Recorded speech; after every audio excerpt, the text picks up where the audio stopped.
April 26, 1986. A reactor at the Chernobyl nuclear power plant exploded. Within seconds, deadly radiation shoots into the sky, spreading across Europe.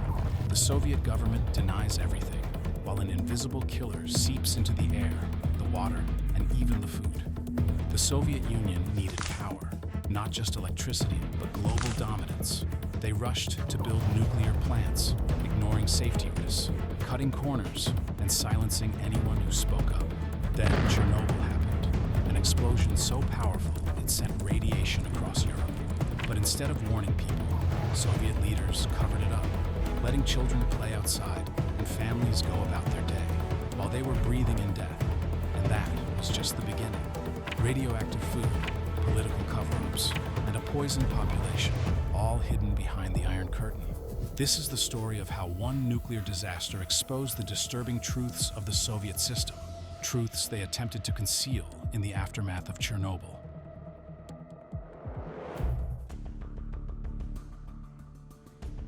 After World War II, the Soviet Union was determined to become the world's most powerful nation. To do that, it needed energy, industry, and military strength. The Soviet government saw nuclear energy as the key to dominating science and warfare. But this obsession with power came at a cost that millions of people would pay for. The Bolshevik Revolution in 1917 marked the beginning of Soviet industrialization. Under Joseph Stalin, the USSR launched a massive modernization campaign, aiming to turn the country into an industrial powerhouse. By the 1930s, the Soviet Union built huge factories, steel plants, and railroads at a rapid pace. But this came with massive human suffering. Millions of workers toiled in harsh conditions, often for little or no pay. From 1932 to 1933, Stalin's policies led to the Holodomor famine, where millions of Ukrainians starved to death due to forced grain exports. Despite these horrors, the USSR kept pushing forward, prioritizing military and industrial strength over human life. After World War II, the Cold War with the United States intensified the Soviet Union's race for dominance. The country wanted to prove that communism was stronger than capitalism, and nuclear energy became the ultimate symbol of power. In 1949, the USSR successfully tested its first atomic bomb, shocking the world. From that moment, the Soviet Union rapidly expanded its nuclear program, building power plants and weapons facilities across its territory. The RBMK reactor, the same type used in Chernobyl, was developed as a cheap and powerful way to generate nuclear energy. The explosion at Chernobyl's Reactor 4 was the result of years of negligence, secrecy, and a system that refused to admit failure. But how exactly did it happen? The truth is more shocking than you think. By the 1980s, the Soviet Union's nuclear program was massive, but safety was never the priority. The reactors were poorly designed, and plant workers were not properly trained to handle emergencies. Chernobyl was a disaster waiting to happen. The Chernobyl nuclear power plant used RBMK reactors, which were cheaper and more powerful than Western designs. But they had fatal flaws. They lacked a proper containment structure, meaning any explosion would send radiation directly into the air. The reactors had a dangerous tendency to become unstable at low power, increasing the risk of meltdowns. Engineers knew about these risks, but Soviet leaders ignored them, refusing to admit weakness in their technology. These flaws would turn a simple test into one of the worst nuclear disasters in history. On the night of April 25, 1986, workers at Reactor 4 were ordered to perform a safety test to see if the reactor could be cooled during a power failure.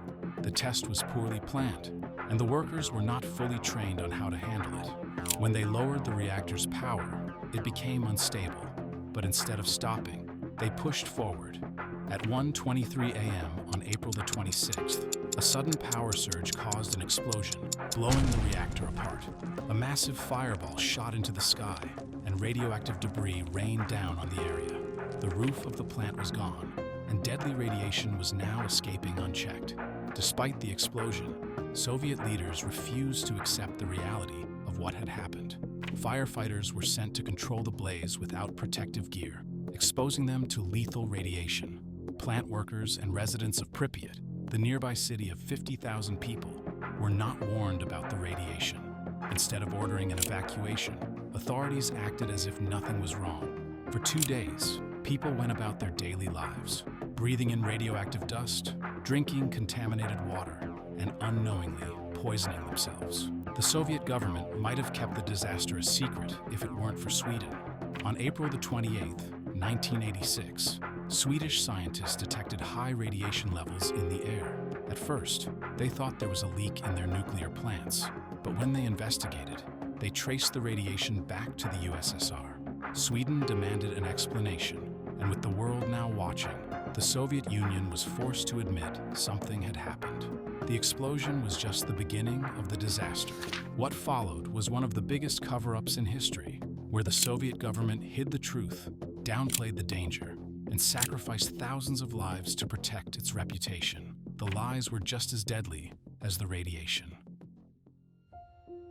When Chernobyl exploded, the Soviet government's first reaction wasn't to help the people, it was to hide the truth. For 2 days, Soviet officials said nothing. Even as radiation levels skyrocketed, people in Pripyat and surrounding areas were left in the dark. Hospitals filled with sick residents, many suffering from nausea, burns, and organ failure. But doctors weren't told they were treating radiation poisoning. Soviet media ignored the explosion, instead reporting on normal daily life as if nothing had happened.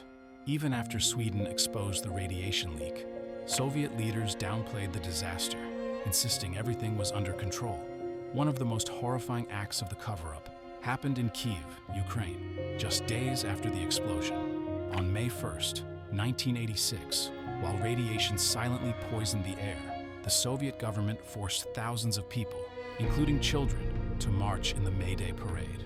Officials knew the city was contaminated, but allowed mass gatherings to maintain the illusion of control. Top Soviet leaders attended, standing in the open air, proving how far they were willing to go to protect their image. Many of those who marched that day later developed radiation-related illnesses. The official Soviet death toll from Chernobyl was 31 people, a number that experts say is absurdly low. Thousands of workers, firefighters, and residents were exposed to lethal radiation, many dying in the months and years that followed. The government covered up cases of cancer, birth defects, and radiation-related illnesses, refusing to acknowledge the long-term effects. Even today, the true number of victims is unknown, but estimates suggest hundreds of thousands suffered from Chernobyl's radiation. After the Chernobyl explosion, the radiation didn't just affect the air, it contaminated the land, water, and food supply. The Soviet government now faced a massive crisis: what to do with millions of tons of radioactive food. Instead of disposing of the contaminated food, Soviet officials made a chilling choice. They sold it to their people to avoid economic losses. 47,500 tons of radioactive meat were mixed into regular sausages at a 10% ratio and distributed across the USSR. 2 million tons of milk contaminated with strontium-90 and cesium-137, dangerous radioactive isotopes, were sold without warning. Farmers were ordered to continue harvesting crops and milking cows. Even though the radiation levels were dangerously high, the Soviet government knew the risks, but instead of protecting citizens, it chose to protect the economy. To calm public fears, Soviet officials changed radiation safety limits instead of acknowledging the problem. They raised the safe level of radiation exposure, making it seem like the food was harmless. Doctors were banned from discussing radiation sickness, and hospitals were pressured to underreport cases. Anyone who spoke out faced harassment, job loss, or worse. At the same time, the Soviet Union flooded stores with cheap vodka, using alcohol as a tool of distraction. Vodka was falsely promoted as a way to cleanse the body of radiation. Alcoholism soared, keeping the population pacified and unaware of the dangers around them. The decision to sell radioactive food and suppress the truth had devastating effects. Cancer rates skyrocketed, especially in children exposed to contaminated milk. Cases of birth defects, thyroid diseases, and immune system disorders increased across the USSR. The full impact is still felt today, as radiation-related illnesses continue to affect generations of people. The Chernobyl disaster was a turning point in history. It exposed the Soviet Union's lies, corruption, and inability to protect its people. Many believe it was one of the key factors that led to the collapse of the USSR in 1991. Mikhail Gorbachev, the last Soviet leader, later admitted that Chernobyl was one of the main reasons the USSR fell apart. The disaster shattered public trust in the government. Protests and independence movements grew stronger in Ukraine, Belarus, and the Baltic states, many fueled by anger over Chernobyl. By 1991, just 5 years after the explosion, the Soviet Union collapsed, and its former republics became independent nations. Even though the Soviet Union is gone, Chernobyl's effects are still felt today. The Chernobyl exclusion zone, a 1,000 square mile area, remains uninhabitable due to radiation. Wildlife has taken over the abandoned city of Pripyat, with wolves, bears, and even radioactive boars thriving in the ghost town. Thousands of people in Ukraine, Belarus, and Russia still suffer from cancer, birth defects, and immune disorders linked to the disaster. When the Soviet Union collapsed, many investigations into Chernobyl were abandoned. Many of the officials responsible for the disaster were never punished. Soviet archives remain restricted, meaning many secrets about Chernobyl are still buried. But what does Chernobyl teach us today?